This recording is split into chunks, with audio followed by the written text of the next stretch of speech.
I'm Anil Kumar. Welcome to my series on inequalities. In this video, we'll understand how to solve multi-step compound inequalities. Four examples are in front of you. We'll look into conditions like or, and, these two. And we are going to solve using reverse operation.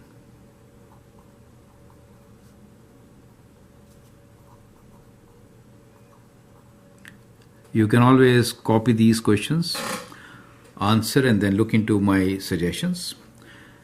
The variety you can see is that we have double inequalities, quadratic inequality, and absolute function inequality to work with.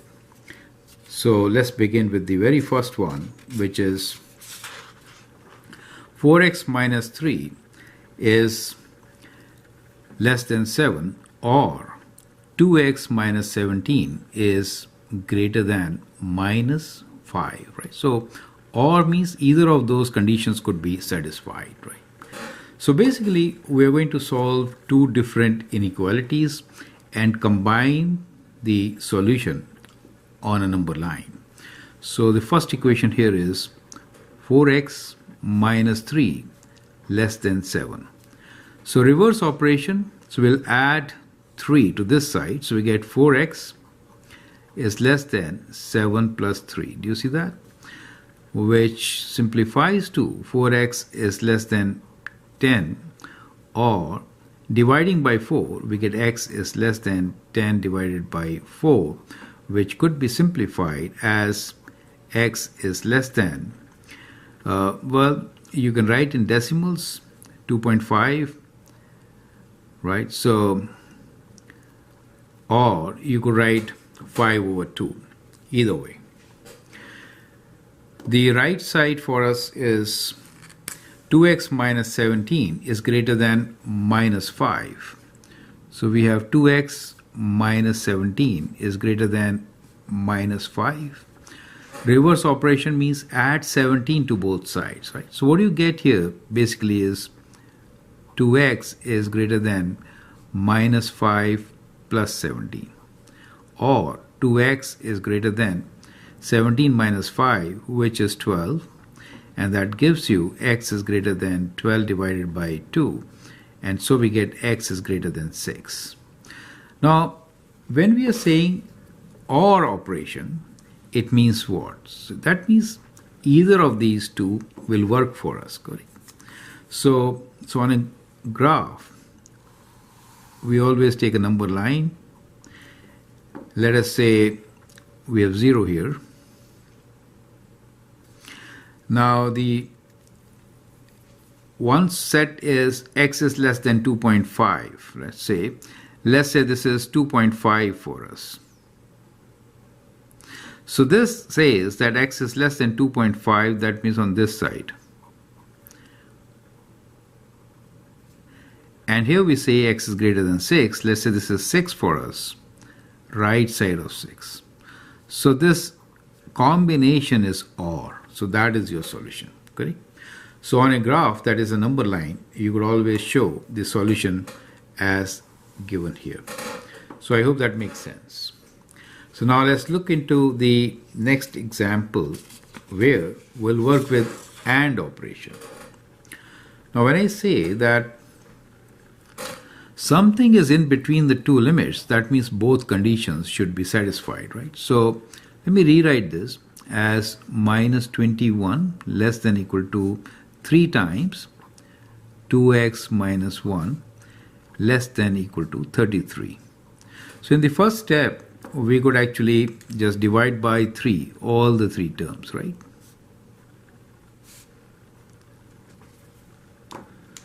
What do we get? We get minus 7, and here we get 3 and 3 cancelled, so we get 2x minus 1 less than equal to 11.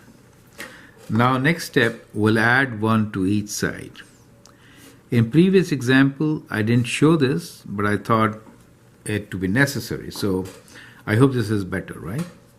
So once you add 1, you get minus 7 plus 1 gives you minus 6.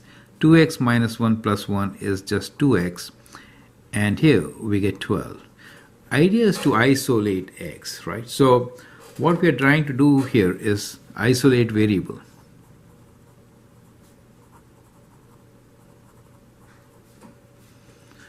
In the middle, right? So that is the whole idea. Now we can divide by 2. So if you do that, you get your solution, which is x is between minus 3 and 6. And on a number line, I could always show this result as this. So x is between equal to, right? So it is, let's say this is minus 3 and this is 6 for us. We fill this up to show that it includes, it's a closed interval from minus 3 to 6, right? That's how it is. Let's say this is 0 for us. So that shows the solution on a number line. So I hope the steps are absolutely clear. Now let's move on and take the quadratic function. X squared minus 6x plus 6 is greater than 1. Now in quadratic functions, what we should do is bring 1 to one side. I mean, just use 0 on either side, one side, correct? So we have x squared minus 6x plus 6. We'll do minus 1 both sides. We'll do minus 1 here and do 1 minus 1.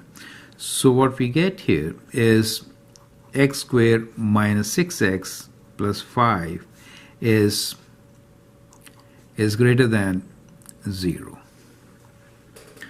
Now once you do this, you can actually factor. Now to get positive, we need two negative numbers to be multiplied. Minus 5 and minus 1 can work, right? So their product will be positive 5. So we could factor this as x minus 5 times x minus 1 greater than 0. Now that becomes the inequality to be solved. Now here we could adopt one of the two methods. One is you could actually graph and check your solution. It's a parabola that opens up with 2x intercepts, one at 5 and the other one at 1, right? So these are the two x intercepts. And clearly the solution here is the function is positive in this interval, right? So on a number line, that could be the solution. So that is the method which could be adopted, and we'll call this as using the graph. Now we could also do interval.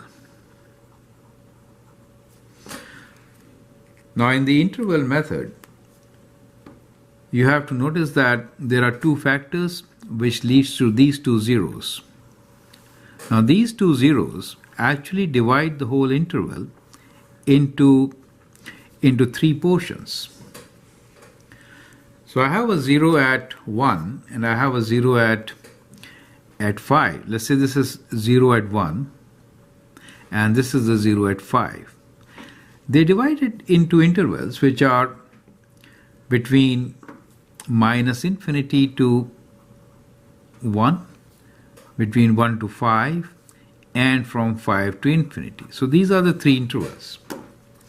Now we have to check the sign of our function, whether it is positive or negative. So to check the sign, we actually take a test point. So you can take a test point.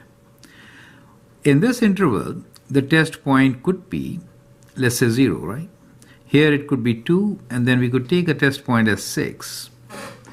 Now if I substitute this test point here in the function, what happens to the sign? We're looking for greater than 0, means positive. So let me write both the factors. One of them is x minus 1, the other one is x minus 5. If I substitute 0 for x, I get negative. If I substitute 2, I get positive. And for 6 also is positive. For the second factor, we get negative, negative, and positive when x is 6. Multiplying these two will give us positive here when both are same signs, positive here, and negative when we have opposite sign. Since we are looking for greater than 0, the solution should be these when it is positive, as you can see here. So we get a solution in these intervals. Do you see that? So that becomes the part of solution. So we can write solution as between minus infinity to 1 or 5 to infinity. Does make sense, correct? And on a graph that is a number line, I can always show this solution as shown here. It is less than 1 or greater than 5. Does make sense to you, right? So that is how you are going to show the results. So I hope that is absolutely clear. Now let's take the last example where we'll have an absolute function. So we'll solve this inequality, absolute value of x over 3 minus 4 plus 10 less than equal to 12.